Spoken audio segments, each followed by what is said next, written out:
2 ராஜாக்கள் 4ஆம் அதிகாரம். Turn your Bible to 2 Kings chapter 4 verse 1 to 7. பக்கம் எண் 468. சேர்ந்து வாசிக்கலாம். தீர்க்கதரிசிகளுடைய புத்திரரில் ஒருவனுக்கு மனைவியாயிருந்த ஒரு ஸ்திரீ எலிசாவை பார்த்து, உமது அடியானாகிய என் புருஷன் இறந்து போனான், உமது அடியான் கர்த்தருக்கு பயந்து நடந்தான் என்பதை அறிவீர்.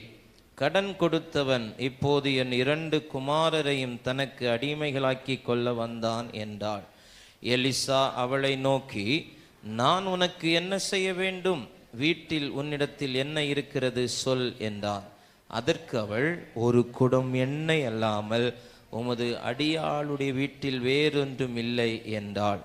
அப்பொழுது அவன், நீ போய் உன்னுடைய அயல் வீட்டுக்காரர் எல்லாரிடத்திலும் அநேகம் வெறும் பாத்திரங்களை கேட்டு வாங்கி உள்ளே போய் உன் பிள்ளைகளுடன் உள்ளே நின்று கதவை பூட்டி அந்த பாத்திரங்கள் எல்லாவற்றிலும் வார்த்து நிறைந்ததை ஒரு பக்கத்தில் வை என்றான். அவள் அவனிடத்திலிருந்து போய் தன் பிள்ளைகளுடன் கதவை பூட்டி கொண்டு இவர்கள் பாத்திரங்களை அவளிடத்தில் கொடுக்க அவள் அவைகளில் வார்த்தாள். அந்த பாத்திரங்கள் நிறைந்த பின்பு அவள் தன் மகன் ஒருவனை நோக்கி, இன்னும் ஒரு பாத்திரம் கொண்டு வா என்றாள். அதற்கு அவன், வேறே பாத்திரங்கள் இல்லை என்றான். அப்பொழுது எண்ணெய் நின்று போயிற்று. அவள் போய் தேவனுடைய மனுஷனுக்கு அதை அறிவித்தாள். அப்பொழுது அவன், நீ போய் அந்த எண்ணெயை விற்று உன் கடனை தீர்த்து மீந்ததை கொண்டு நீயும் உன் பிள்ளைகளும் ஜீவனம் பண்ணுங்கள் என்றான். ஹல்லேலூயா. அவள் போய் தேவனுடைய மனுஷனுக்கு அதை அறிவித்தாள். அப்பொழுது அவன், நீ போய் அந்த எண்ணெயை விற்று உன் கடனை தீர்த்து மீந்ததை கொண்டு நீயும் உன் பிள்ளைகளும் ஜீவனம் பண்ணுங்கள் என்றான். ஹல்லேலூயா, ஹல்லேலூயா. இனியும் ஒரு இழப்பா, இன்னும் ஒரு இழப்பா. என் செய்தியினுடைய தலைப்பு, இன்னும் ஒரு இழப்பை விரும்பாத ஒரு தாய். இந்த வேத பகுதியை நாம் அநேக முறைகள் தாண்டி வந்திருக்கிறோம். பல செய்திகளை இதன் வாயிலாக பரிசுத்த ஆவியானவர் நம்மோடு கூட இடைப்பட்டிருக்கிறார். பல முறைகள் இதன் மூலம் ஆண்டவர் நம்மோடு கூட பிரத்யட்சமாய் இடைப்பட்டு நம்முடைய வாழ்க்கையில் அற்புதங்களை செய்திருக்கிறார். இங்கே வாசித்த இந்த வேத பகுதியிலே ஒரு அழகான ஒரு சம்பவம், எலிசாவின் நாட்களிலே நடந்த ஒரு காரியம் இங்கே சொல்லப்படுகிறது. ஒரு தாய் ஒரு நாள் தன்னுடைய 2 பிள்ளைகளை அழைத்து கொண்டு எலிசாவினிடத்திலே வருகிறாள். எலிசாவினிடத்திலே அவர் வருகிறது ஏதோ அவனை சந்தித்து விட்டு போவதற்காக அல்ல, தனக்கு நேர்ந்திருக்கிற அல்லாவிட்டால் தனக்கு நேரப்போகிற ஒரு காரியத்தை தேவ மனுஷனிடத்திலே சொல்லி அதற்கான பதிலை, அதற்கான பரிகாரத்தை தேவனிடத்திலிருந்து பெற்றுக்கொள்ளும்படியான ஒரு நோக்கத்தோடு, எதிர்பார்ப்போடு, வாஞ்சையோடு அவள் வருகிறாள். அந்த வேத பகுதி முதலாவது வசனம் இப்படியாக சொல்லுகிறது, தீர்க்கதரிசிகளுடைய புத்திரரில் ஒருவனுக்கு மனைவியாயிருந்த ஒரு ஸ்திரீ எலிசாவை பார்த்து, உமது அடியானாகிய என் புருஷன் இறந்து போனான். ஏற்கனவே ஒரு இழப்பை சந்தித்த குடும்பம், ஏற்கனவே ஒரு பெரும் இழப்பை சந்தித்து இன்றைக்கு அந்த குடும்பம் வாழ்ந்து கொண்டிருக்கிறது. அந்த இழப்பை தொடர்ந்து இனி ஒரு இழப்பு அந்த குடும்பத்துக்குள் நேரிட வாய்ப்பு இருக்கிறது. அந்த இழப்பை தொடர்ந்து இன்னும் ஒரு இழப்பு அந்த குடும்பத்தில் நேர்ந்து விடுமோ என்கிற ஒரு அச்சம், பயம் அந்த தாயாருக்குள் இருக்கிறது. காரணம், அவள் வந்து தன் காரியத்தை எலிசாவிடத்திலே சொல்லும்போது சொல்லுகிறாள், ஐயா, ஏற்கனவே ஒரு பெரும் இழப்பை நான் சந்தித்திருக்கிறேன். இப்பொழுது இன்னும் ஒரு இழப்பை நான் சந்திக்க நேரிடுகிற சூழ்நிலைகள் எனக்கு வந்திருக்கிறது. கடந்த நாட்களிலே என் புருஷனை நான் இழந்தேன், அது ஒரு பெரிய இழப்பு. கடந்த நாட்களிலே தேவன் எனக்கு தந்த ஆசீர்வாதங்களை நான் இழந்தேன், அது ஒரு பெரிய இழப்பு. கடந்த நாட்களிலே தேவன் எனக்கென்று தந்த கையின் பிரயாசங்களை நான் இழந்தேன், அது ஒரு இழப்பு.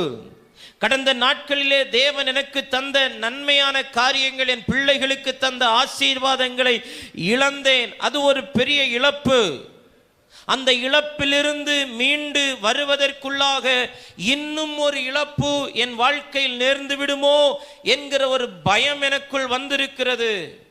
இன்னும் ஒரு இழப்பு என் குடும்பத்தில் வரும் என்கிற அச்சம் வந்திருக்கிறது. காரணம், கடன் கொடுத்தவன் இப்பொழுது என் 2 குமாரர்களையும் தனக்கு அடிமைகளாக்கி கொள்ள வந்திருக்கிறான்.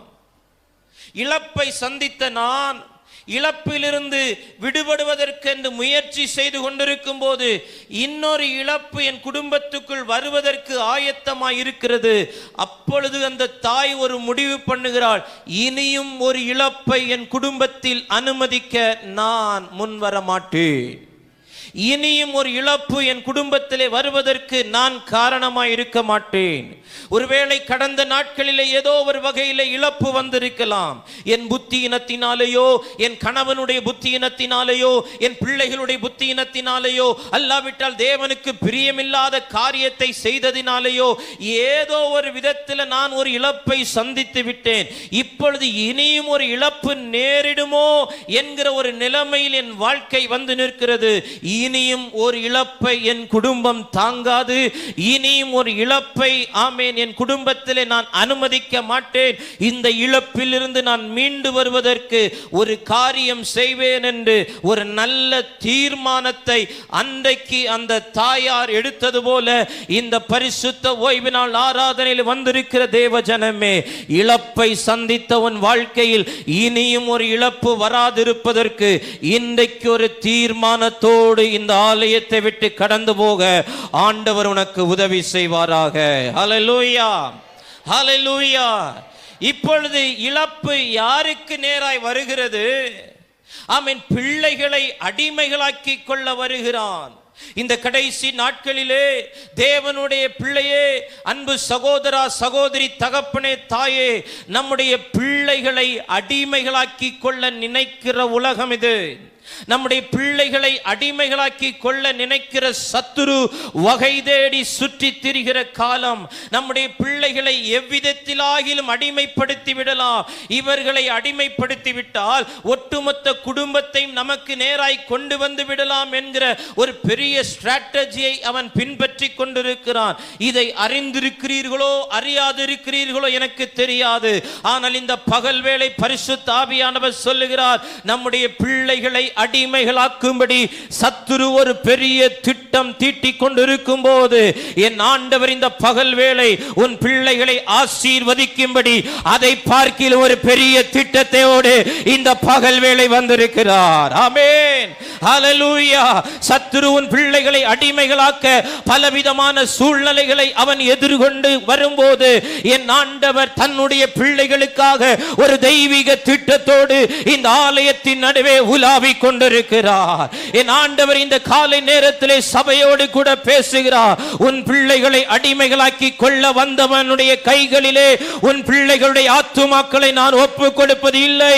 மாறாக இன்றைக்கு உன் பிள்ளைகளுடைய ஆத்துமாக்கள் கர்த்தருடைய கரத்திலே கடந்து போகிறது. இனி உன் பிள்ளைகள் அடிமைகள் அல்ல. என் குடும்பத்தை அடிமைப்படுத்த எந்த சத்துருவுக்கும் அதிகாரம் இல்லை. இனி உன் புருஷனை அடிமைப்படுத்த எந்த சத்துருவுக்கும் அதிகாரம் இல்லை. இனி உன் பிள்ளைகளை அடிமைப்படுத்த எந்த உலகத்தின் ஆவிகளுக்கோ, எந்த பிசாசின் வல்லமைகளுக்கோ, எந்த மந்திரவாத கிரியைகளுக்கோ, எந்த பாரம்பரியத்திற்கோ, எந்த பில்லி சூனியத்திற்கோ, எந்த விதமான அசுத்த வல்லமைகளுக்கோ அதிகாரம் இல்லை, அதிகாரம் இல்லை. ஆமென். இனி ஒரு இழப்பு இல்லை, இனி ஒரு இழப்பு இல்லை. இழந்தது இழந்ததாக இருக்கட்டும். அது என்ன காரணத்தினால் நீங்கள் இழந்தீர்களோ அது உங்களுக்கும் ஆண்டவருக்குமான காரியம். ஆனால் இனி ஒரு இழப்பு என் குடும்பத்தில், இனி ஒரு இழப்பு என் சபையில், இனி ஒரு இழப்பு என் தேசத்தில், இனி ஒரு இழப்பு என் பட்டணத்தில் நடக்க கூடாது என்கிற தீர்மானத்தோடு நான் வந்து நிற்கிறேன். என்னோடு கூட நீங்கள் ஒத்து போவீர்களே ஆனால் இந்த காலை நேரத்திலே பரிசுத்த ஆவியானவர் உன் குடும்பத்தில் ஒரு அற்புதத்தை செய்வார். நீயும் உன் பிள்ளைகளும் ஜீவனம் பண்ணும்படி ஒரு அதிசயத்தை செய்வார். நீங்கள் வாழ்ந்திருக்கும்படியான அற்புதம், நீங்கள் உயர்ந்திருக்கும்படியான அற்புதம் ஆண்டவர் செய்வார். இருப்பது உங்கள் கைகளை விட்டு போகாத வண்ணம் ஆண்டவர் காத்து கொள்ள இன்றைக்கு ஒரு கிருபையை தருவாராக. ஆமென், ஹல்லேலூயா. பெரிய இழப்பை சந்தித்தவள், பெரிய இழப்பை சந்தித்தவள். இப்பொழுது அதை தொடர்ந்து இன்னும் ஒரு பெரிய இழப்பு. புருஷன் தான் அவளுக்கு நம்பிக்கை, அதன் பிறகு பிள்ளைகள் நம்பிக்கை. ஒன்றை இழந்து விட்டோம், இன்னி அடுத்ததை இழக்க போகிறோம் என்கிற நிலை வருகிறது. ஒரு தீர்மானம் எடுக்கிறாள், தீர்மானம் எடுக்கிறாள். ஒருவேளை அவள் புருஷன் கடன்பட்ட போது ஒருவேளை எலிசாவினிடத்தில் வந்திருந்தால் அவன் மரித்திருக்க வாய்ப்பில்லை. அவனுடைய வாழ்க்கையில இழப்புகளை அவன் சந்திக்க நேரும் போது இதே போல ஒரு தீர்மானம் எடுத்து அன்றைக்கே தேவனுடைய மனுஷனிடத்தில் வந்திருந்தால் தேவனுடைய மனுஷன் எப்படியாயிலும் ஒரு அற்புதத்தை செய்து அந்த மனிதனை பாதுகாத்திருக்க கூடும். ஏனென்றால் எலிசா சாதாரணமானவன் அல்ல. தேசமெங்கிலும் பஞ்சம், தேசமெங்கிலும் கொடுமையான பஞ்சம். ஆனால் தேவனுடைய வார்த்தை அவன் வாயிலிருந்து புறப்பட்டு வருகிறது. டுமாரோ பை திஸ் டைம், நாளை இந்நேரத்தில் பஞ்சம் மாறி இருக்கும். சிரிக்கிறார்கள் ஒரு பக்கம். இவ்வளவு கொடுமையான பஞ்சம் ஒரே இரவில் எப்படி மாறும்? மாறினது, மாறினது. இந்த இழப்பை சந்திப்பதற்கு முன்பாக அந்த சகோதரன் ஒருவேளை ஆண்டவர் பட்சத்திலே வந்து தன்னை அர்ப்பணித்திருந்தால் அவன் இழந்திருப்பதற்கு வாய்ப்பில்லை. அந்த குடும்பம் அவனை இழந்திருப்பதற்கு வாய்ப்பில்லை. இப்பொழுது பிள்ளைகளை இழக்க நேரிடுகும் போது அந்த தாய் ஒரு நல்ல முடிவு எடுக்கிறாள். இனி எனக்கு வேறு எங்கும் பரிகாரம் இல்லை, எனக்கு பரிகாரம் தேவனுடைய சமூகமே, தேவனுடைய பிரசன்னமே. இன்றைக்கு உங்களை அடிமைப்படுத்துகிற எந்த சூழ்நிலைகளாக இருந்தாலும் சரி, அது பிள்ளைகளை அடிமைப்படுத்துகிறதோ, உங்களை அடிமைப்படுத்துகிறதோ, உங்கள் குடும்பத்தினரை அடிமைப்படுத்துகிறோ, எதுவாக இருந்தாலும் அந்த பிரச்சனையை இந்த காலை நேரத்திலே தேவ சமூகத்துக்கு கொண்டு வாருங்கள், தேவனுடைய பிரசன்னத்துக்கு கொண்டு வாருங்கள். பரிகாரத்தை வேறிடத்தில் அல்ல, பரிகாரத்தை பரிகாரியினிடத்தில் தேடுங்கள். ஆமென். பரிகாரத்தை எங்கு தேடுங்கள்? தேவ சமூகத்தில் தேடுங்கள். உங்களுக்கும் எனக்கும் பரிகாரம் தேவ சமூகத்தில் தான். ஆண்டவரை அறிவதற்கு முன்பாக பாரம்பரியத்தில் இருந்திருக்கலாம், விக்கிரகத்துக்குள் இருந்திருக்கலாம், ஆமென், புறஜாதி மார்க்கத்தில் இருந்திருக்கலாம். அன்றைக்கு ஒருவேளை நமக்கு பிரச்சனை வரும்போது ஒரு மந்திரவாதியையோ, ஒரு பிரச்சனை வரும்போது வேறு குறி சொல்லுகிறவனையோ, ஒரு பிரச்சனை வரும்போது ஏதாவது ஒரு மனுஷனையோ உலகத்தானையோ, இல்லாவிட்டால் ஏதோ ஒரு விக்கிரகத்தை தேடி போனால் அங்க போய் கேட்டா எனக்கு பரிகாரம் கிடைச்சிருக்கோன்னு சொல்லி நம்பி போயிருக்கலாம். சில நேரங்களில் பரிகாரம் கிடைத்திருக்க வாய்ப்பு இருக்கிறது. ஆனால் ஆண்டவரை அறிந்த பிறகு, ஆண்டவரை ஏற்றுக்கொண்ட பிறகு, ஆவியோடு உண்மையோடு தேவனை ஆராதிக்க துவங்கின பிறகு மீண்டும் பிரச்சனைகள் வரும்போது பரிகாரத்தை உலகத்தில் தேடாதே, பரிகாரத்தில் உலகத்தில் உள்ளவரிடத்தில் தேடாதே, பரிகாரத்தை உன்னதரிடத்தில் தேடு, உன்னுடையவரிடத்தில் தேடு, உனக்காக அற்புதங்களை செய்கிறவரிடத்தில் தேடு, உனக்காக இன்றும் காத்து கொண்டிருக்கிற உன் நேசரிடத்திலே பரிகாரத்தை தேடு. அவர் உனக்கான பரிகாரத்தை தருவார். ஆமென், ஹல்லேலூயா. இன்னும் ஒரு இழப்பா வந்து நிற்கிறது வாசலிலே. மீண்டும் ஒரு இழப்பை கொண்டு வருவதற்கான சூழ்நிலைகள் வந்து நிற்கிறது. ஐயா, எல்லாத்தையும் வித்தாச்சு, இனி என்னத்தை விற்கிறது? ஒன்னு ஒன்னா வித்துட்டு இருக்கிறோம். ஒரு காரை வித்தாச்சு, ஒரு டிராவலரை வித்தாச்சு, ஒரு இடத்தை வித்தாச்சு, ஒரு வீட்டை வித்தாச்சு, இனி விற்பதற்கு ஒன்றுமில்லை என்கிற நிலைமையில் வந்து நிற்கிறோம். இனியும் ஒரு இழப்பை நம்மால் தாங்க முடியாது. இனியும் ஒரு இழப்பு நமக்கு வேண்டாம். அந்த இழப்பிலிருந்து மீண்டு வருவதற்காகத்தான் பரிசுத்த ஆவியானவர் இன்றைக்கு திருச்சபையோடு கூட பேசுகிறார். இங்கே எலிசாவிடத்திலே வருகிறாள். அப்போ பிரச்சனைகளை யாரிடத்தில் கொண்டு வர வேண்டும்? தேவனிடத்தில் கொண்டு வர வேண்டும். இனியும் நீ இழப்பை சந்திக்காமல் இருக்க வேண்டும் என்றால் பிரச்சனை யாரிடத்தில் கொண்டு வா? எம்பியினிடத்தில் கொண்டு வா, எம்எல்ஏ இடத்தில் கொண்டு வா. அப்படியா? இல்லை, தேவனுடைய சமூகத்தில் கொண்டு வா. தன்னுடைய காரியத்தை வேதம் சொல்லுகிறது, ஆண்டவர் சொல்லி இருக்கிறார், உங்கள் வழக்கை என்னிடத்தில் கொண்டு வாருங்கள். உங்கள் வழக்கை யாரிடத்தில் கொண்டு வாங்க? என்கிட்ட கொண்டு வாங்க. நான் உங்களுக்காக வழக்காடுவேன், நான் உங்களுக்காக பரிந்து பேசுவேன், நான் உங்களுக்காக ஆமென் அற்புதம் செய்வேன். உங்க பிரச்சனைகளை எல்லாம் என்கிட்ட கொண்டு வாருங்கள். வருத்தப்பட்டு பாரம் சுமக்கிறவர்களே, நீங்கள் எல்லாரும் என்னிடத்தில் வாருங்கள். ஆமென். இந்த தாய் அதை செய்தாள். தன் 2 பிள்ளைகளை அழைத்துக் கொண்டு தேவனுடைய சமூகத்துக்கு போனாள்.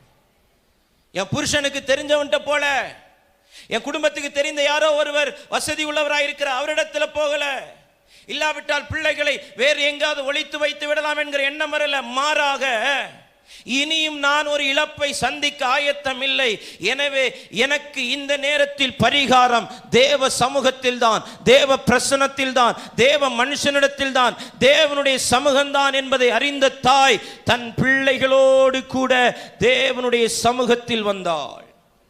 ஆமென். இன்னைக்கு நம்முடைய பிள்ளைகளை அடிமைகளாக்கி கொள்ள நினைக்கிற உலகம் ஐயா, பிள்ளைகளுடைய வாழ்க்கையில் நடக்கிற காரியங்கள், வாலிப தம்பி, வாலிப தங்கச்சி, இன்னைக்கு பிசாசான உன்னை விழுங்கும்படிக்கு வகை தேடி கொண்டிருக்கிறான், வலை வீசி கொண்டிருக்கிறான். சிக்கிக் கொள்ளாதே. தேவன் தம்முடைய பிள்ளைகளுக்காக வைராக்கியம் கொண்டு எழுகிறது ஒரு பக்கம் இருந்தாலும், இன்னொரு பக்கம் பிசாசு எப்படி ஆகிலும் இந்திய தேசத்தினுடைய 75% இருக்கிற வாலிபர் சமுதாயத்தை அழிக்க வேண்டும் என்பதற்காக பல விதங்களிலே செயல்பட்டு கொண்டிருக்கிறான். நம்மளை அடிமைகளாக்கி கொள்வதற்கு சினிமாவுக்கு அடிமை, அரசியலுக்கு அடிமை, விளையாட்டுக்கு அடிமை, போதை வஸ்துகளுக்கு அடிமை, ஆமீன், தேவையில்லாத காரியங்களுக்கு அடிமை, மனிதர்களுக்கு அடிமை, ஆமீன், இப்படி பல விதங்களிலே நம்முடைய பிள்ளைகளை அடிமை அடிமை என்று ஆகிவிட்டால் அவன் சொல்வதைத்தான் இவன் செய்வான். அடிமையினுடைய வேலை அதுதான். அவனால் சுயமா ஒரு காரியத்தை செய்ய முடியாது. எவனுக்கு அடிமைப்பட்டிருக்கிறானோ அவன் என்ன சொல்லுகிறானோ அதன்படிதான். வெட்டு என்றால் வெட்டுவான், குத்து என்றால் குத்துவான், எரித்து விடு என்றால் எரித்து விடுவான். தேசத்தில் நடக்கிற காரியங்கள் அதுதான். வட மாநிலங்களில் நடைபெறுகிற காரியங்கள் எல்லாம் வாலிபர்களை அடிமைகளாக்கி கொள்ளுகிறார்கள் மத தலைவர்கள், வாலிபர்களை அடிமைகளாக்கி கொள்ளுகிறார்கள் சினிமா துறையினர், வாலிபர்களை அடிமைகளாக்கி கொள்ளுகிறார்கள் அரசியல் தலைவர்கள். தங்களுடைய காரியங்கள் நிறைவேறுவதற்காக இந்த பிள்ளைகளை தங்களுக்கு சாதகமாய் பயன்படுத்துகிறார்கள். நம்முடைய பிள்ளைகளை அடிமைகளாக்கி கொள்ள ஆண்டவர் அனுமதிப்பதில்லை. தேவனிடத்தில் கொண்டு வாருங்கள், தேவனிடத்தில் கொண்டு வாருங்கள். அன்னாள் சாமுவேல் பால் மறந்த பின்பு அவனை அழைத்து கொண்டு போய் எங்க விட்டாளாம்? தேவனுடைய ஆலயத்தில் விட்டாளாம். ஐயா, தேவனுடைய ஆலயத்தில் விடப்பட்ட பிள்ளை, தேவனுடைய ஆலயத்தில் வளர்க்கப்படுகிற பிள்ளை, தேவனுடைய சத்தம் கேட்டு வளர்கிற பிள்ளை, ஆமேன், எந்த விதத்திலையும் ஆமேன் அடிமையாகி போக, இழந்து போக ஆண்டவர் அனுமதிக்க மாட்டார். ஒருவேளை அவர்கள் வேறு பக்கம் திரும்பினாலும், வேறு திசைகளில் திரும்பினாலும், நிறையான நேரத்தில் கர்த்தர் அவங்களை திசை திருப்பி அவருடைய சித்தம் செய்ய கொண்டு வந்து விடுவார். இதுதான் தேவ பிரசன்னத்தினுடைய மேன்மை. ஆமென். அதனால தான் சொல்றது, தம்பி சர்ச்சுக்குள்ள இரு, தங்கச்சி சர்ச்சுக்குள்ள இருன்னு சொல்றதுக்கு காரணம் என்ன? நீ எப்படிப்பட்ட வாழ்க்கை வாழ்ந்து கொண்டிருக்கிறாய் என்பது உனக்கு தெரியும், ஆண்டவருக்கு தெரியும். ஆனாலும் அதை அறிந்தும் அறியாமல நாங்க உட்காருமான்னு சொல்ற காரணம் என்ன? இங்க இருந்தா என்னைக்காவது ஒரு நாள் ஆண்டவர் உன்னை தொடுவார், என்னைக்காவது ஒரு நாள் அவருடைய சத்தம் உன்னுடைய வாழ்க்கையில கிரியை செய்யும், என்னைக்காவது உன்னை பரிசுத்த ஜாதியாய் தமக்கென்று தெரிந்து கொள்ளுவார். இதை விட்டு வெளியே போனா ஐயோ பரிதாபம். அதனால தான் உள்ளே உட்காரு. இந்த தாய் தேவனிடத்தில் கொண்டு வந்தாள். இழப்பை தவிர்க்க நீங்கள் செய்ய வேண்டிய முதல் காரியம், உங்களுடைய காரியங்களை தேவனிடத்திற்கு கொண்டு வாருங்கள். அவன்கிட்ட சொன்னேன் பாஸ்டர், இவள்கிட்ட சொன்னேன் பாஸ்டர், அவங்கள்ட்ட சொன்னேன், இவங்கள்ட்ட சொன்னேன், இவங்கள்ட்ட பார்த்தேன், அவங்கள பார்த்தேன். இல்லை, நீ பார்க்க வேண்டியவரை பார், தேவனிடத்தில் கொண்டு வா, தேவ சமூகத்தில் கொண்டு வா. இரண்டாவது உன் வாழ்க்கையின் இழப்பை தவிர்ப்பதற்கு, இழப்பிலிருந்து மீண்டு வருவதற்கு. செகண்ட் திங், எலிசா அவளை பார்த்து கேட்கிறான், நான் உனக்கு என்ன செய்ய வேண்டும்? நான் உனக்கு என்ன செய்ய வேண்டும்? நான் உங்களை பார்த்து கேட்கிறேன், அக்கா நான் உங்களுக்கு என்ன செய்யணும் அப்படின்னா, மைக்கை வச்சுட்டு போப்பா அப்படி சொல்லுவீங்களா? நான் உனக்கு என்ன செய்ய வேண்டும்? ஒரு உதவிக்காக நீங்கள் வருகிறீர்கள், நான் உனக்கு என்ன செய்ய வேண்டும் என்று கேட்டால் உங்களுக்கு என்னுடைய என்ன எதிர்பார்ப்போ அதை யாரிடத்துல சொல்லுவீங்க? என்கிட்ட சொல்லுவீங்க. ஆமாய்யா பாஸ்டரையா, இப்படி இந்த காரியம் செஞ்சா நல்லா இருக்கும், இப்படி ஒரு உதவி செஞ்சா நல்லா இருக்கும் அப்படின்னு நீங்க எதுக்காக வந்தீங்களோ அதை என்ன செய்வீங்க? என்கிட்ட சொல்லுவீங்க. பட் ஹியர், இங்கே அவள் சொல்லவில்லை. எலிசா கேட்கிறார், நான் உனக்கு என்ன செய்ய வேண்டும்? உன்னிடத்தில் என்ன இருக்கிறது? 2 questions but 1 answer. நான் உனக்கு என்ன செய்ய வேண்டும்? வீட்டில் உன்னிடத்தில் என்ன இருக்கிறது? என்ன செய்யணுங்கிறதுக்கு அவள்கிட்ட ஆன்சர் கிடையாது. ஆனா 2வது கொஸ்டின், உன்னிடத்தில் என்ன இருக்கிறது? அதற்கு சொல்லுகிறாள், ஒரு குடம் எண்ணெய் இல்லாமல் உமது அடியாளுடைய வீட்டில் வேறொன்றும் இல்லை. What does it mean? அது நான் என்ன அர்த்தம்? நான் உனக்கு என்ன செய்யணும்னு ஒரு மனுஷன் கேட்கிறான்.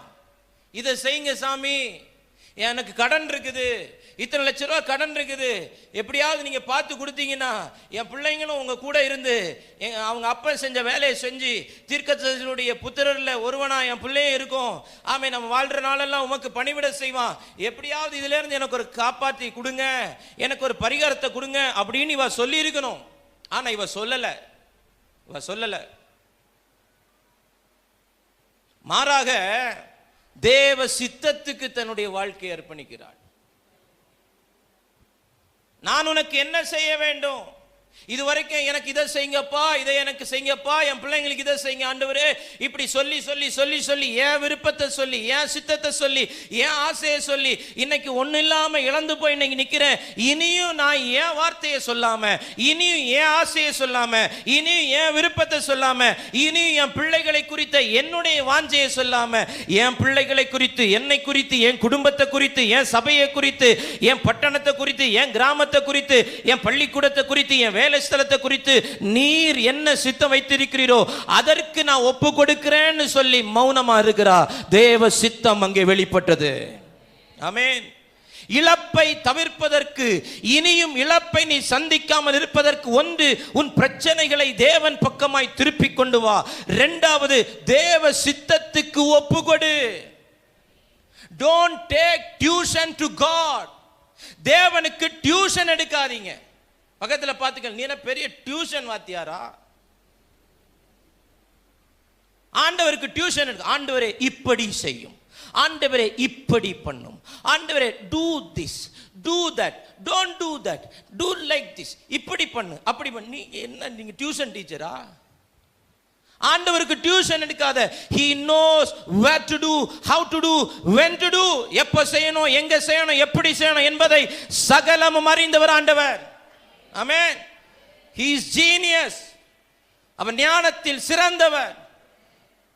far beyond your knowledge, உன் அறிவுக்கு, உன்னுடைய ஞானத்துக்கு அப்பாற்பட்டவர் தேவன். அவருக்கு போய் ஆண்டவரே இப்படி செய்யுங்க, ஆண்டவரே இப்படி பண்ணுங்க, ஆண்டவரே, ஆண்டவரே என் மகனுக்கு இதை செய்யுங்க, ஆண்டவரே என் மகளுக்கு இதை செய்யுங்க, ஆண்டவரே. அவனுக்கு இன்ஜினியரிங் சுட்டு போட்டாலும் வராது, மேக்ஸ் தெரிக்கிறோம் பக்கத்துல வந்தாலே, சயின்ஸ் வராது, இங்கிலீஷ் கிராமர் தெரியாது. அவனை போய் அதை படிக்க வைக்க, என் பிள்ளைய நான் டாக்டர் ஆக்குவேன், என் பிள்ளைய நான் இன்ஜினியர் ஆக்குவேன், என் பிள்ளைய நான் டாக்டர் ஆக்குவேன், என் பிள்ளைய நான் இன்ஜினியர் ஆக்குவேன். உன் விருப்பத்தை உன் பிள்ளை மேல என்ன செய்யாத, திணிக்காத. உன் பிள்ளைகளை தேவ சமூகத்தில் கொண்டு வந்து, அப்பா உங்க சித்தம் என் பிள்ளை மேல நிறைவேறட்டும். இதுக்கு முன்னாடி இழப்பை சந்தித்தது ஏன்? சுய சித்தத்தை நிறைவேற்றினதினால், சுய விருப்பத்தை நிறைவேற்றினதினால். சுயத்தை சார்ந்து, சுய பலத்தை சார்ந்து, சுய ஞானத்தை சார்ந்து, சுய புத்தி சுயபுத்தியை சார்ந்து சுயத்தை சுயத்தை சுயத்தை சார்ந்து அதையே செய்ததுனால இழந்து போய் நிற்கிற அவளுடைய வாழ்க்கையிலே இனியும் ஒரு இழப்பை நான் தாங்க மாட்டேன், இனியும் ஒரு இழப்பை நான் அனுமதிக்க மாட்டேன். இனி என் சித்தம் அல்ல, உங்க சித்தம் என் வாழ்க்கையில நிறைவேறட்டும். நான் உனக்கு என்ன செய்ய வேண்டும் என்று நீ கேட்ட கேள்விக்கு என்னிடத்தில் பதில் இருந்தாலும் நான் அதை சொல்ல முன்வரவில்லை. மாறாக சொல்லும் அடியே நான் கேட்கிறேன், உம்முடைய வார்த்தையின்படியே எனக்கு ஆக கடவது என்று சொல்லி மரியாள் தன்னை அர்ப்பணித்தது போல தேவ சித்தத்துக்கு அர்ப்பணிக்கிற குடும்பங்களிலே தேவன் இழப்பை ஈடு செய்வாராக. தேவ சித்தத்துக்கு ஒப்பு கொடுக்கிற பிள்ளைகளுடைய வாழ்க்கையிலே இழப்புகளை ஆண்டவர் ஈடு செய்வாராக. இனியும் ஒரு இழப்பு இல்லை. ஹல்லேலூயா. தேவ சித்தத்துக்கு ஒப்பு கொடு. அவன் டாக்டர் ஆகிறதோ, அவன் இன்ஜினியர் ஆகிறதோ, அவன் டீச்சர் ஆகிறதோ, அவன் யார் ஆகிறதோ, அவன் பாஸ்டர் ஆகிறதோ, என் பிள்ளைய நான் ஊழியத்துக்கு தான் ஒப்பு கொடுத்துருக்கேன். சோ நீ ஊழியத்துக்கு ஒப்பு கொடுத்தா போதுமா? அவனை குறித்த தேவ சித்தம் என்ன? அவளை குறித்த தேவ சித்தம் என்ன? இவள் சொல்லல, வாய் திறந்து சொல்லல. ஒரு தேவ மனுஷன் கேட்கிறான், நான் உனக்கு என்ன செய்யணும்? என்ன செய்யணும்? என்ன செய்ய வேண்டும் என்றாலும் செய்யக்கூடிய இடத்தில் அவன் இருக்கிறான். எதை கேட்டாலும் கொடுக்கக்கூடிய திராணி உள்ளவனிடத்தில் இருக்கிறாள். எதை கேட்டாலும் அதை செய்வதற்குரிய மேன்மை தங்கிய பொசிஷன்ல எலிசா இருக்கிறான். ஆனா never she opened her mouth. அவள் தன் வாயை திறக்கல. ஏதாயிலும் வாயை திறந்தா திரும்ப என் வாழ்க்கையில கஷ்டம் வந்துருமோ? இல்ல ஆண்டவரே, உங்க சித்தம் என் வாழ்க்கையில நிறைவேறட்டும். இந்த பகல் வேளை சபையே, தேவ சித்தம் நிறைவேற உன்னை ஒப்பு கொடுத்தால் இனி ஒரு இழப்பு இல்லை. இனி ஒரு இழப்பு இல்லை. இனி ஒரு இழப்பு இல்லை. ஆமென். இழப்புக்கு பதிலாக இழந்ததை திரும்ப தருகிற தேவன். ஆமென். ஹல்லேலூயா. அவள் செய்தது தேவ சித்தத்துக்கு தன்னையும் தன் பிள்ளைகளையும் ஒப்பு கொடுத்தாள். ஆமென். பிரச்சனைகளை தேவனிடத்தில் தேவ சமூகத்தில் கொண்டு வந்தால், இரண்டாவது தேவ சித்தத்துக்கு தன்னை முழுமையும் ஒப்பு கொடுத்தாள். எங்கேயும் சொல்லல, எங்கேயும் சொல்லல என் ரெண்டு பிள்ளைகளுக்கு இதை செஞ்சிருங்கன்னு சொல்லல, எனக்கு இதை செஞ்சிருங்கன்னு சொல்லல. இல்லை இல்லை, உங்க சித்தம் எதுவோ, உங்க விருப்பம் எதுவோ அதன்படி எனக்கு ஆக கடவுது. ஆமென். ஹல்லேலூயா. இப்ப நம்ம கிட்ட மட்டும் ஆண்டவர் வந்து முன்னா நின்று, மகளே ஸ்டெல்லா, நான் உனக்கு, ஐயோ ஸ்டெல்லான்னு சொல்லிடக்கூடாது, ஏசப்பா, ஆமென், நான் உனக்கு என்ன செய்ய வேண்டும் அப்படின்னு கேட்டா, ஆமென், லிஸ்டே வச்சிருப்பீங்க. ஆண்டவரே, எனக்கு அடுத்த மாதம் குழுவில் 1.5 லட்ச ரூபா கட்டணும், தந்துடும். ஆமென். அடுத்தது என் குட்டிக்கு சம்பந்தம், அடுத்தது பையலுக்கு ஒரு காரு, ஒரு வீடு, அப்படி இப்படி இப்படி இப்படி இப்படின்னு லிஸ்ட்டு வச்சிருப்போம். லிஸ்ட்டு வச்சிருப்போம். இங்கே எந்த லிஸ்ட்டுமே இல்லை. இவளுக்கு லிஸ்ட்டு உண்டு. இவளுக்கு என்ன உண்டு? லிஸ்ட்டு உண்டு. கடன் அடைக்கணும், பிள்ளைகளுடைய எதிர்காலத்தை பார்க்கணும், தன்னுடைய எதிர்காலத்தை பார்க்கணும், தன்னுடைய காரியத்தை பார்க்கணும், தன்னுடைய குடும்பத்தை ஜீவனம் பண்ணுவதற்கான வழிகளை பார்க்கணும். இது எல்லாத்துக்கும் தான் தேவ சமூகத்தில் வந்து இருக்கிறார். ஆனா தேவ சமூகத்தில் வந்து தன்னுடைய காரியத்தை ஒண்ணுமே சொல்லல, தன்னுடைய விருப்பத்தை எதுவுமே சொல்லல. மாறாக வந்து உட்கார்ந்துகிட்டு, ஆண்டவரே உங்க சித்தத்தின்படி எனக்கு ஆக கடவுது. ஆமென். இனியும் ஒரு இழப்பை நீங்கள் சந்திக்காதிருக்க, முதலாவது உங்கள் பிரச்சனைகளை எல்லாம் முதலாவது யாரிடத்தில் கொண்டு வாருங்கள்? தேவனுடைய சமூகத்தில் கொண்டு வாருங்கள். இரண்டாவது, தேவனுடைய சித்தத்துக்கு உங்க வாழ்க்கைய ஒப்பு கொடுங்க. ஒப்பு கொடுங்க. ஒப்பு கொடுங்க. வெளிநாட்டுக்கு போவது தேவ சித்தமா இருந்தால் போகலாம், தேவ சித்தம் இல்லாவிட்டால் போக கூடாது. மேல் படிப்பு படிப்பது தேவ சித்தமா இருந்தால் படிக்கலாம், தேவ சித்தம் இல்லாவிட்டால் படிக்க கூடாது. இந்த வேலை செய்யணுங்கிற தேவ சித்தமா இருந்தா செய்யலாம், இல்லையா இன்னொரு இடத்துல வேலையை கர்த்தர் ஆயத்தப்படுத்தி அங்க செய்ய வைப்பார். தேவ சித்தத்துக்கு ஒப்பு கொடுக்கணும். மூன்றாவது வசனம், அப்பொழுது அவன், நீ போய் உன்னுடைய அயல் வீட்டுக்காரர் எல்லாரிடத்திலும் அநேகம் வெறும் பாத்திரங்களை கேட்டு வாங்கு. மூன்றாவது, இனியும் ஒரு இழப்பை நீங்கள் சந்திக்காதிருக்க தேவனுடைய ஆலோசனையின்படி செயல்படுங்கள். தேவனுடைய ஆலோசனையின்படி செயல்படுங்கள். முதலாவது, தேவனிடத்தில் கொண்டு வாருங்கள். இரண்டாவது தேவ சித்தத்துக்கு ஒப்புக்கொடுங்கள். மூன்றாவது தேவனுடைய ஆலோசனையின்படி செய்யுங்கள். ஒருவேளை தேவன் தருகிற ஆலோசனை வித்தியாசமாக இருக்கலாம். ஒருவேளை தேவன் தருகிற ஆலோசனை நம்மால் ஏற்றுக்கொள்ள முடியாத அளவுக்கு இருக்கலாம். ஆனாலும் ஏற்றுக்கொள்ள வேண்டும். ஏற்கனவே கடன் பிரச்சனை, ஏற்கனவே ஊரை சுத்தி கடன் வாங்கி வச்சிருக்குது. இப்போ தேவனுடைய ஆலோசனை என்ன?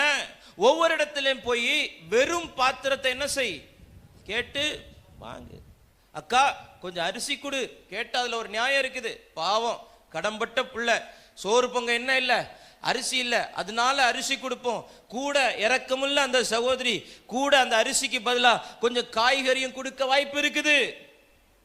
ஆனா அக்கா உங்க வீட்டில் வேற அண்டா எதாவது இருக்கா? மைனியே குட்டம் இருக்கா? அண்டா இருக்கா? அம்மா வீட்டில இருந்து கொண்டு வந்த அந்த பெரிய குட்டம் இருந்தா ஒண்ணு தருவியா? இப்போ கேட்கறதுல தப்பு இல்ல. கேட்ட உடனே அந்த மைனி என்ன நினைப்பா? ஏற்கனவே தலைக்கு மேல கடன், நானே குட்டுவத்தை கட்டி பிடிச்சி 35 வருஷமா காத்துக்கிட்டு இருக்கேன், பாதுகாத்து இருக்கேன். இது என்னைக்கோ போயிருக்கணும். ஆனாலும் எங்க அம்மைய வீட்டில இருந்து கொண்டு வந்ததுக்கு ஒரு ஞாபகார்த்தமா இந்த குட்டுவமாவது இருக்கட்டும், இந்த புட்டு குடமாவது இருக்கட்டும், இந்த தீ ஊதுற குழலாவது இருக்கட்டும். எத்தனை வீட்டில் தீ ஊதுற நீயே இருக்கட்டும். இப்போ கேட்டு வாங்க சொல்றான். தேவனுடைய ஆலோசனை பைத்தியமாய் தோன்றுகிறது. என்னடா இவன் கிறுக்குத்தனமா பேசிட்டு இருக்கிறான். ஏற்கனவே எல்லா இடத்துலயும் வாங்கி வாங்கி வாங்கி வாங்கி வாங்கி வாங்கி இப்ப யார் முகத்திலே முழிக்க முடியாத நிலைமைக்கு நான் இருக்கிறேன். தலைமறைவு வாழ்க்கை வாழ்றேன். இனியும் போய் எப்படி என்று சொல்லுவதற்கு அங்கே இடமில்லாத வகையிலே தேவனுடைய ஆலோசனை எதுவோ அப்படியே கீழ்ப்படுகிறாள்.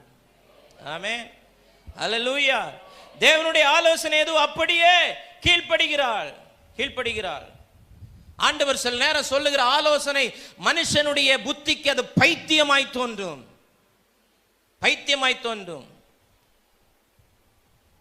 படைத்தளபதியாகிய நாகமான் வருகிறான், குஷ்டரோகியா இருக்கிறான். அவள் வீட்டில் வேலை செய்யக்கூடிய ஒரு சிறு பெண் ஒரு நாள் நாகமானை பார்க்கிறாள். என் தலைவன் குஷ்டரோகியா இருக்கிறானே, இவள் இஸ்ரவேல் தேசத்தில் உள்ள ஒரு பெண். ஆமென். இவள் சொல்லுகிறாள், எங்கள் தேசத்தில் ஒரு தீர்க்கன் இருக்கிறான், எலிசா என்கிற பெயருடையவன் இருக்கிறான், அவனிடத்திலே போனால் சுகம் உண்டாகும், அவன் இப்படிப்பட்ட அநேக அற்புதங்களை அவன் செய்திருக்கிறான். இதை கேள்விப்பட்ட உடனே நாகமான் புறப்பட்டு வருகிறான் எலிசாவிடத்திலே வந்த உடனே எலிசாவிடத்தில் செய்தி அறிவிக்கப்படுகிறது. ராஜாவே, உன்னை காணும்படிக்கு சிரியா ராஜாவின் படைத்தலைவனாகிய நாகமான் வந்திருக்கிறான். உடனே அடிச்சு புரண்டி எழும்பி ஓடி போய் முன்னங்கால் பிடரில் அடிக்க போய் வாசல்ல விழல. ஏவன் நாகமானா? வாசல்ல நிக்க சொல்லு. ஒரு தேவனுடைய பிள்ளைக்கு முன்பாக, தேவ மனுஷனுக்கு முன்பாக உலகத்தில் அவன் எவ்வளவு பெரிய அதிகாரத்தில் இருந்தாலும் அவனை வைக்க வேண்டிய இடத்துல தான் வைக்கணும். அல்லேலூயா. அவனை வாசலுக்கு உள்ளே அனுமதிக்கல எலிசா. வாசல்ல நின்று வேலைக்காரத்துல சொல்லி அனுப்புறான், போய் யோர்தான்ல 7 தடவை முங்க சொல்லு. தேவனுடைய ஆலோசனை அவனுக்கு எப்படி தோன்றினது? பைத்தியமாய் தோன்றினது. ஏண்டா சீரிய தேசத்துல இல்லாத தண்ணியா இங்க இருக்குது, 7 தடவை முங்குனா அது எப்படி குணமாகும்? வேலைக்காரத்தில் சொல்லுகிறான், நான் என்னமோ அவர் என்ன தடவி சுகமாக்குவார்னு நினைச்சேன். அப்ப இவன் எதுக்கு வந்திருக்கான்? எலிசா என்ன தடவுவார்னு. அவன் வாசல் பக்கமே அவனை விடல.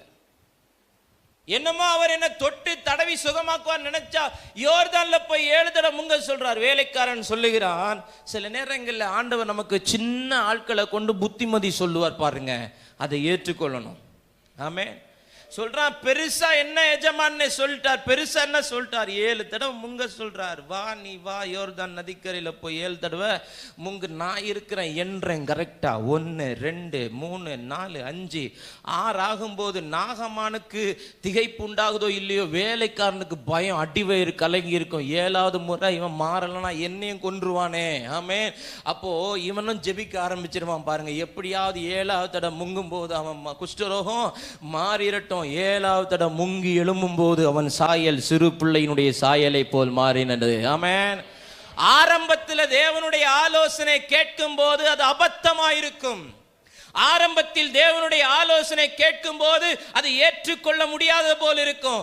ஆரம்பத்தில் தேவனுடைய ஆலோசனை கேட்கும் போது ஆமா பெருசா இவர் சொல்லிட்டாரு, இவர் செஞ்சிட்டாரு, ஆமா அப்படின்னு தான் தோணும். ஆனா அதன்படி செய்யும் போது அற்புதம் உண்டு. அல்லேலூயா. தேவனுடைய ஆலோசனை நீ போய் கேட்டு வாங்கு. உள்ளே பிரவேசி, அறை வீட்டுக்குள் பிரவேசி, உன் பிள்ளைகளுடன் உள்ளே நின்று கதவை பூட்டி அதை என்ன செய்ய. இவ அதப்படி செய்கிற வசனம் சொல்லுகிறது, அவள் அவனிடத்திலிருந்து போய் அதன்படியே செய்தாள். இனியும் ஒரு இழப்பு, இனியும் ஒரு வேதனை, இனியும் ஒரு தடுமாற்றம், இனியும் ஒரு இழப்பை நாம் சந்திக்காமல் இருப்பதற்கு தேவனுடைய ஆலோசனைக்கு முன்னுரிமை கொடுங்கள். ராம் முழுவதும் பிரயாசப்படுகிறான், ஒரு மீனும் அகப்படவில்லை. யூசுவலா இரவிலே மீன் பிடிப்பார்கள், பகலிலே ஓய்வெடுப்பார்கள். நம்ம ஆண்டவர் he is not an usual God, he is an unusual God. வழக்கத்தின்படியான தெய்வம் அல்ல, வழக்கத்தின் மாறாக செய்கிறவர். unusual miracles. வழக்கமா இப்படிதானே செய்வாங்க, அது வழக்கம். என் ஆண்டவர் வழக்கத்துக்கு மாறாய் செய்கிறவர். பகலிலே வருகிறார், மீன் பிடிக்க வலை போடு என்று சொல்லுகிறார். ஒரே வார்த்தை சொல்றான், ராம் முழுவதும் பிரயாசப்பட்டேன், ஆகிலும் உம்முடைய வார்த்தையின்படி, உம்முடைய ஆலோசனையின்படி நான் போடுறேன். போட்டா வலைக்கிளிய மீன்கள். பக்கத்தில் இருக்கிறவங்களுக்கு அதுக்கு பைத்தியக்காரத்தனமா தோணும். என்னடா ஆண்டவர், அவர் ஒரு கார்பெண்டருக்கு எப்படி மீன் பிடிக்கிற தெரியும்? நாங்க வருஷமா மீன் பிடிக்கிறவங்க. அவர் சொன்னாராம், இவர் செய்வாராம். அவர் சொன்னாராம், ஐயா உலகம் அப்படி நம்மளை பார்த்து சொல்லலாம், ஆனா அவர் சொன்னதை செய்யறதுக்கு தான் கர்த்தர் உன்னை முன்ன இந்த உலகத்தில் வைத்திருக்கிறார். அது உலகத்தின் பார்வையில பைத்தியமா இருக்கலாம். never bother about that. அதை பத்தி கவலையே இல்லை. ஆனா தேவனுக்கு முன்பாக தேவனுடைய ஞானம் என்பது என்ன தெரியுமா? அது மனுஷனால் கிரகிக்க முடியாத அளவு உள்ள ஞானம். அவருடைய ஆலோசனை ஏற்றுக்கொள், அவருடைய ஆலோசனை. இப்ப ஆலோசனை யாருக்கு வெளிப்படுது? தாய்க்கு. யாருக்கு? தாய்க்கு. இப்ப இந்த ஆலோசனையை எடுத்துக்கொண்டவள் தன் பிள்ளைகளையும் அந்த ஆலோசனைக்கு உட்படுத்துகிறாள். பிள்ளைகளையும் ஆலோசனைக்கு உட்படுத்துகிறாள். எனக்கு தானே ஆலோசனை, ஏன்ட்ட தானே ஆண்டவர் சொன்னாரு, நான் செஞ்சுக்கிறேன். நோ, உன் பிள்ளைகளையும் அந்த ஆலோசனைக்கு என்ன செய்? உட்படுத்து.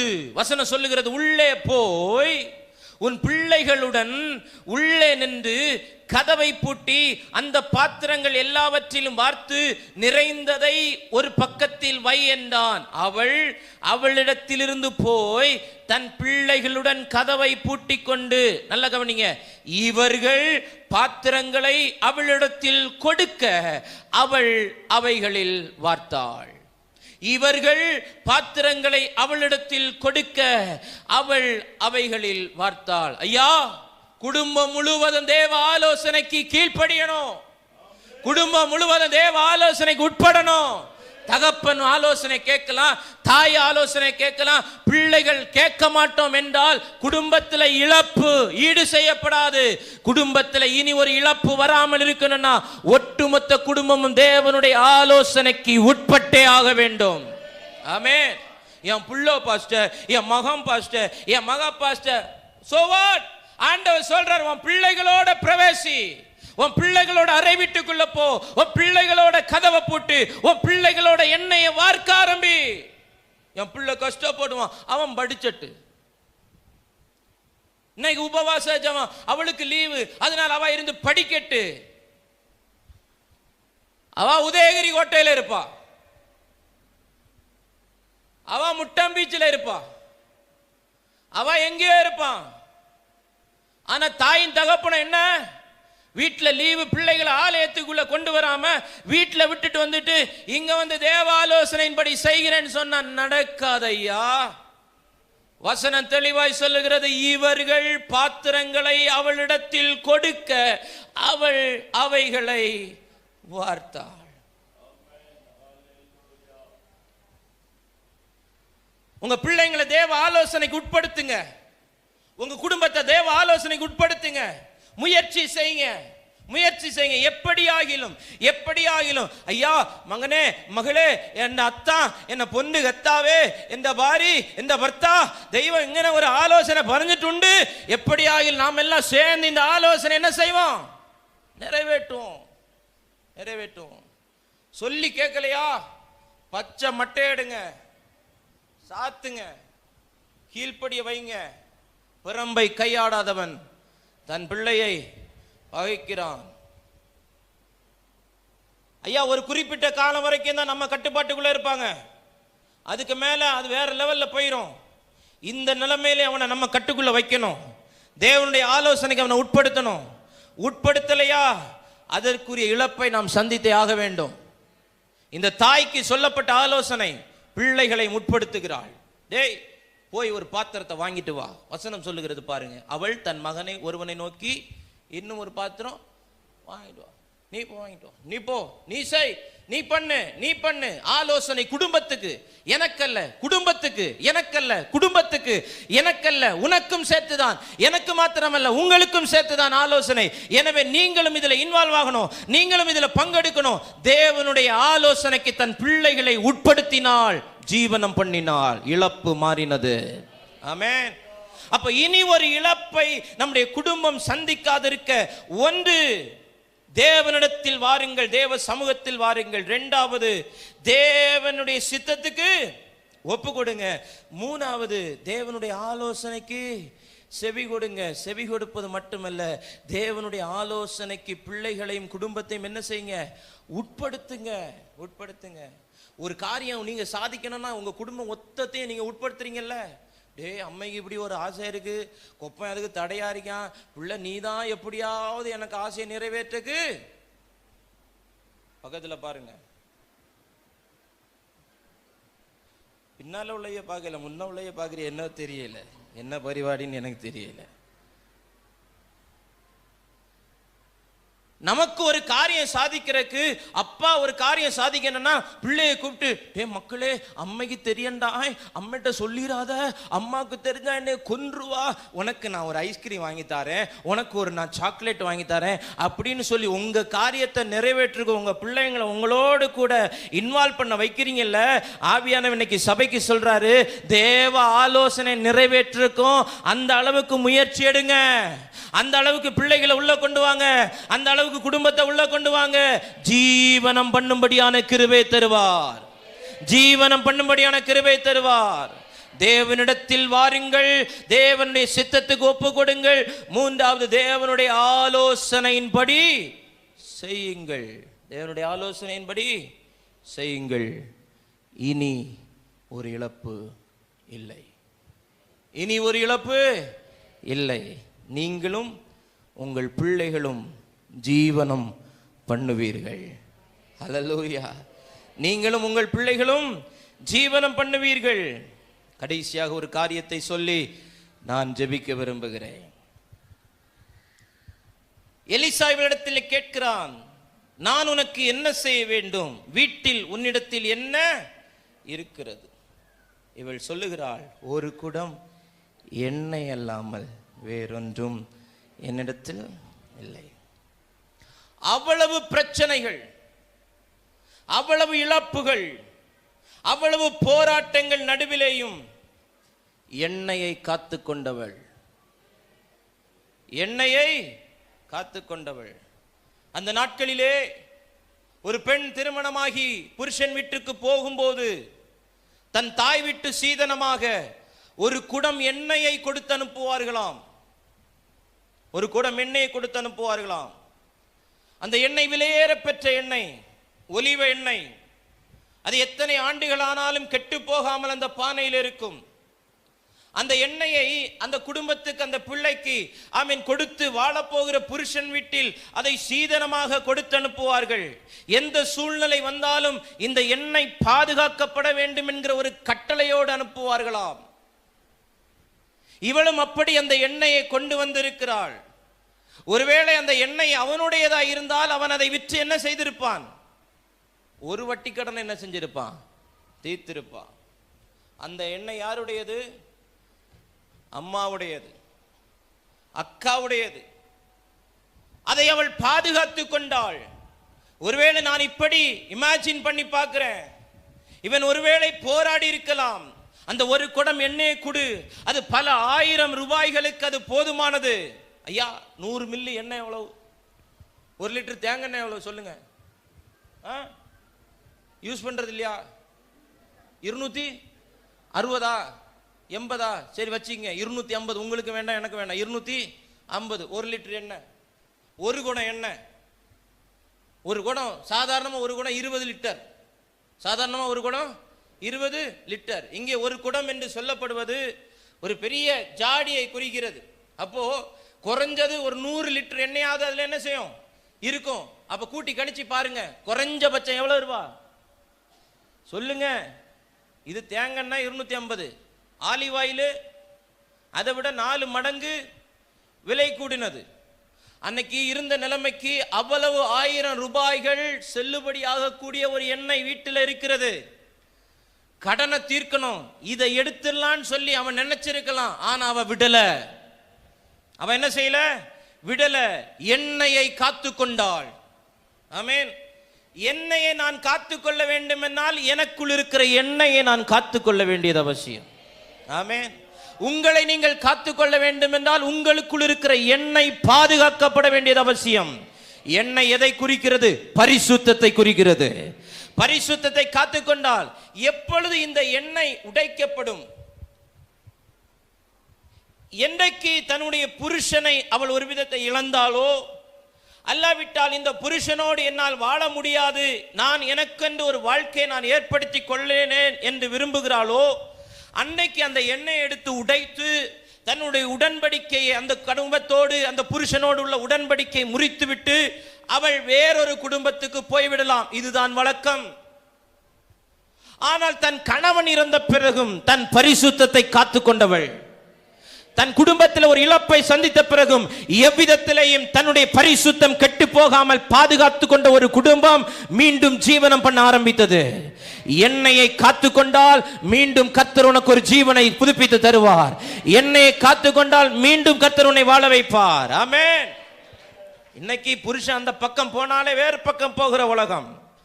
தாய் தகப்பன் அந்த பக்கம் போனாலே மொபைலை எடுத்துக்கொண்டு வெளியேறி போகிற உலகம் இது. இன்னைக்கு நம்ம பயிலுக எல்லாம் பிள்ளைகளுக்கு வாட்ச்மேன் வேலை பார்க்கிறானுங்க. பிள்ளைகளை டியூஷனுக்கு கொண்டு போய் விடுறது வந்தா, முடிஞ்சவனை கொண்டு போய் கூட்டிட்டு வந்து விடுறது தான்.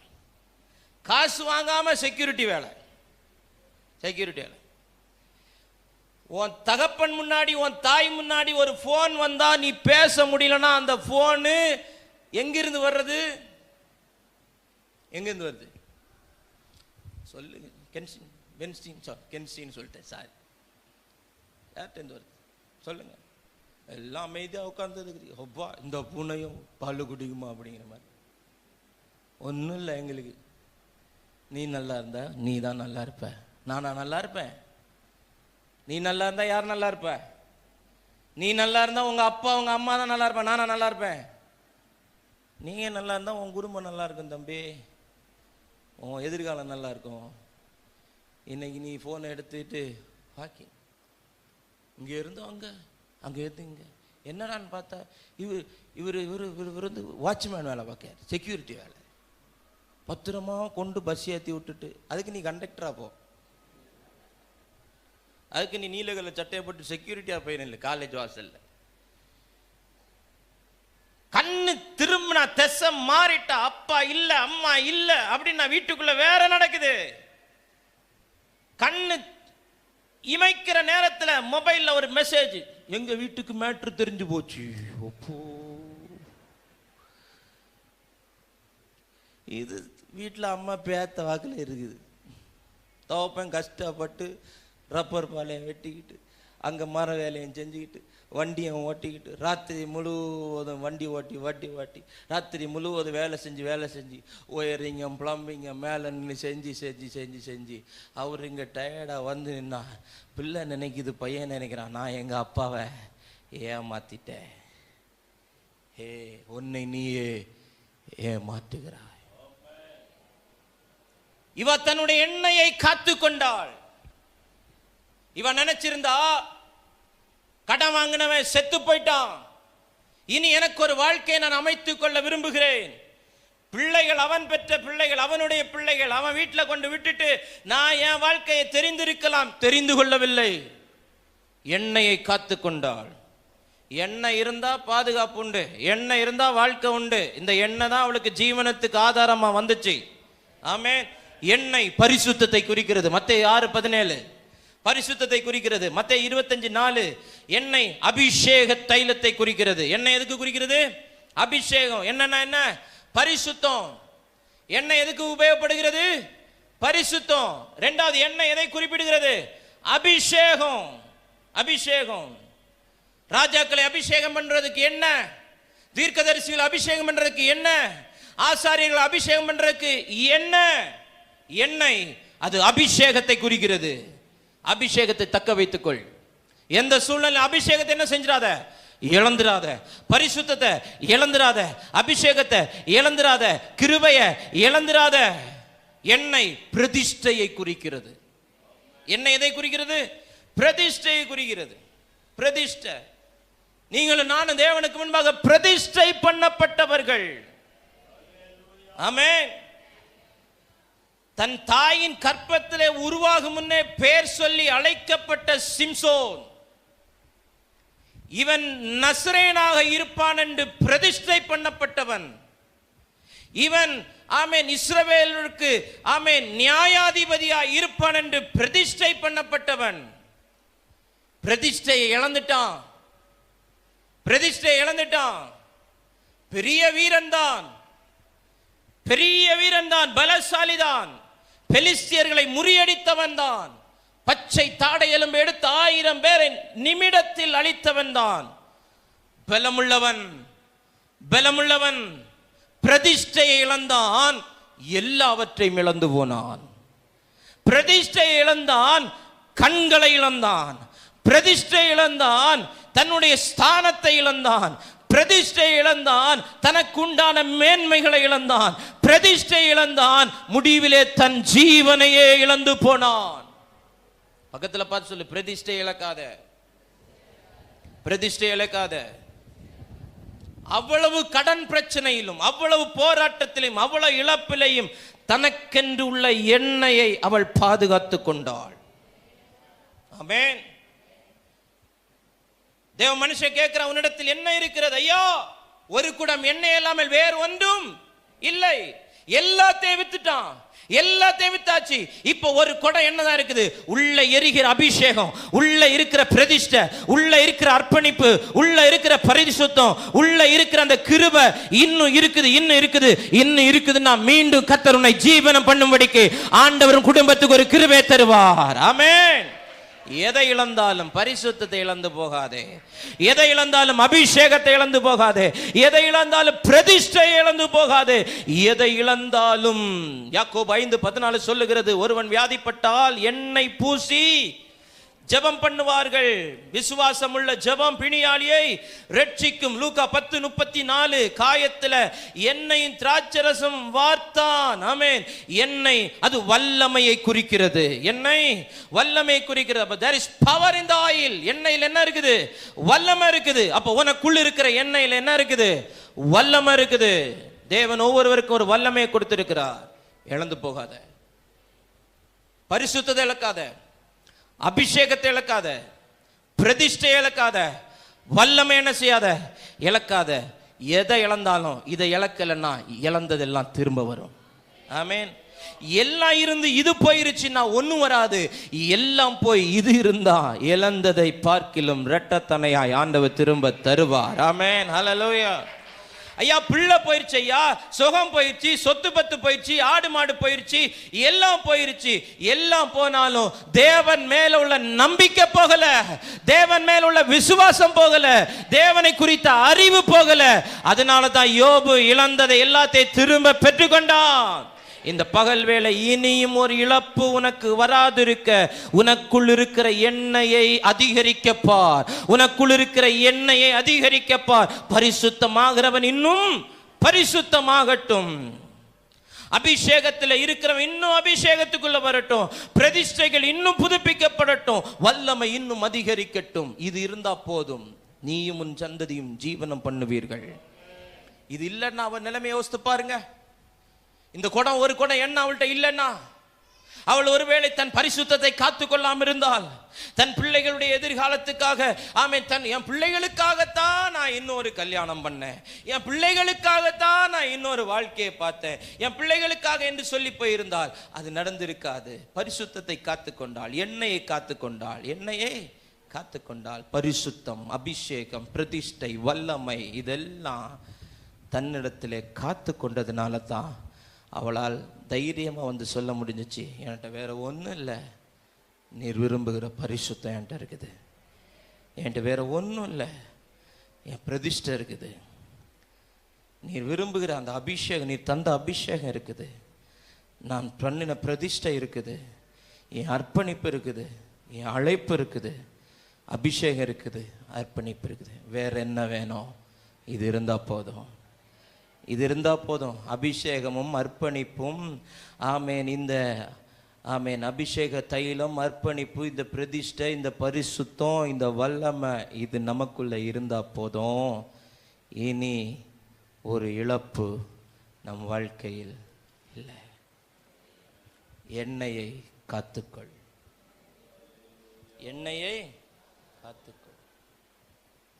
எண்ணெயை காத்துக்கொள்வது மாத்திரமல்ல, எண்ணெயை வெறும் பாத்திரங்களில் வார்த்தாள், வெறும் பாத்திரங்களில் வார்த்தாள். கடத்தினா பாருங்க, இவளுக்குள்ள இருந்த அபிஷேகம் அங்க, இவளுக்குள்ள இருக்கிற பிரதிஷ்டை அங்க, இவளுக்குள்ள இருந்த பரிசுத்தம் அங்க. கடத்துகிறாள், கடத்துகிறாள். நான் பெற்ற, யாம் பெற்ற இன்பம் பெருக இவ் வையகம். ஆமே.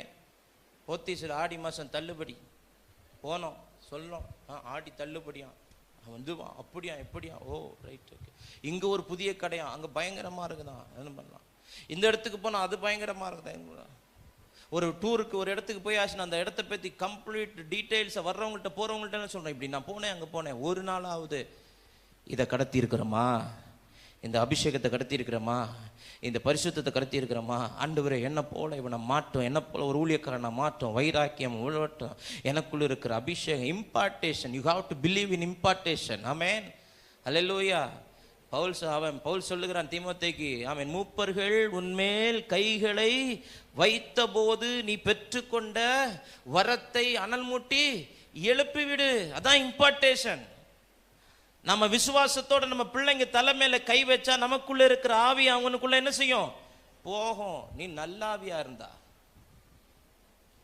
நீ கெட்டாவியா இருந்தா, நீ குடிச்சுக்கிட்டு, நீ வெறிச்சுக்கிட்டு, நீ விபச்சாரம் பண்ணிக்கிட்டு, நீ வேசித்தனம் பண்ணிக்கிட்டு, நீ மனம் போன போக்குல போய்கிட்டு ஆண்டவரேன்னு சொல்லி கை வச்சா உனக்குள்ள இருக்கிற ஆவிதான் உன் பிள்ளைக்குள்ள போகும். எண்ணெயை காத்துக்கொள். எந்த சூழ்நிலையிலும் எண்ணெயை விட்டுறாத, என்னையை விட்டுறாத. ஆண்டவர் சொல்லுவார், என்னையும் விட்டுறாத, என்னையும் விட்டுறாத. ஆமே. ரெண்டை விட்டாலும் ஆபத்து, அவரை விட்டாலும் ஆபத்து, அவர் தந்த எண்ணெய விட்டாலும் ஆபத்து. இருந்தா விற்று கூட பிழைத்து கொள்ளலாம், விட்டா ஆமேன் விற்றாத விற்றாத.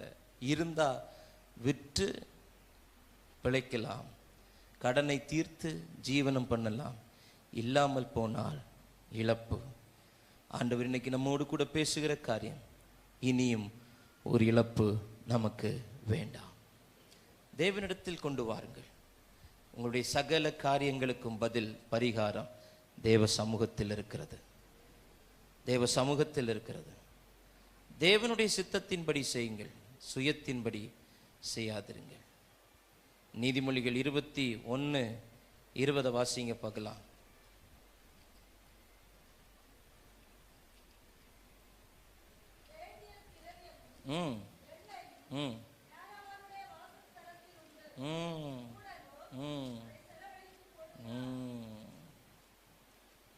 வேண்டிய திரவியமும் எண்ணெயும் ஞானவான்களுடைய வாசஸ்தலத்தில் உண்டு,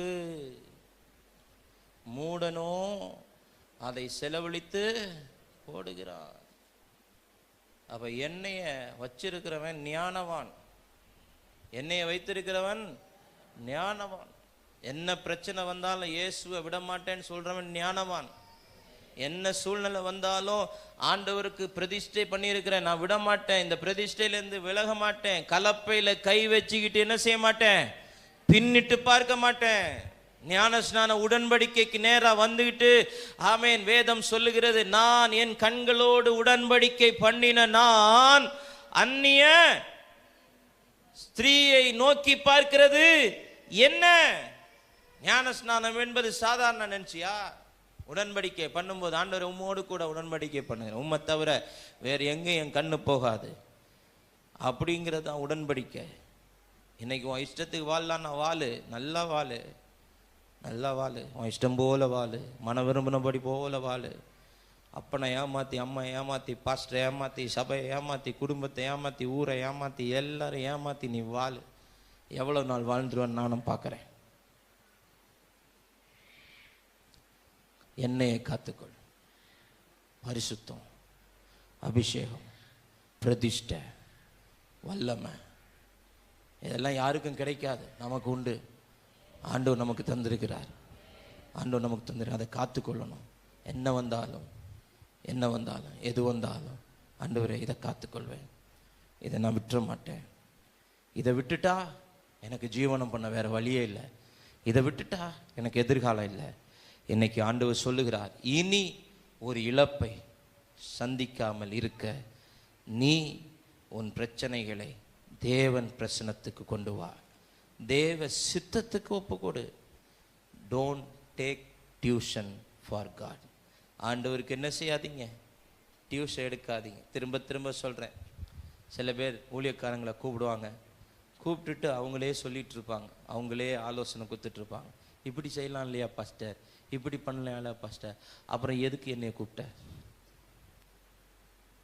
ஆண்டவரத்தில் போய், ஆண்டவரே ஆண்டவரே என் பிள்ளைக்கு இதை பண்ண ஆண்டவரே, அதை பண்ண ஆண்டவரே. நோ,